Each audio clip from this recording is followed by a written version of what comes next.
I'll show you exactly how to withdraw your money from your PrizePicks account. This is an official resource of PrizePicks. I will leave this link down below to the resource right here. And when you get to this page, you will see the section PrizePicks withdrawal process.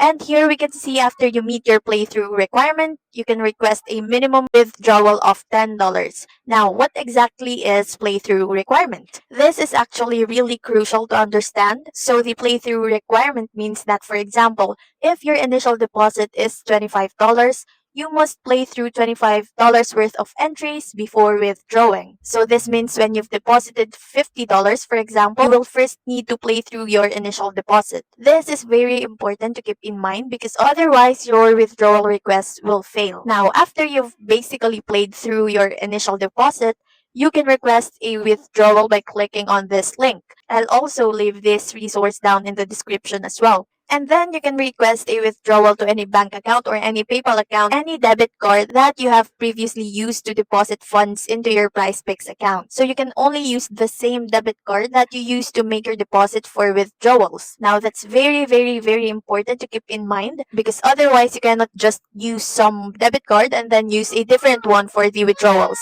If we now go back to the initial resource, we will see at the bottom that there is also a withdrawal support. So in the bottom right corner of your web page, you will also have this live chat section. And on this live chat section, you can also contact an employee from PrizePicks and you can send them a message and they will help you out with your withdrawal live. But that's pretty much everything you need to know about withdrawing money from your PrizePicks account. Thank you so much for watching. I'll see you on the next one.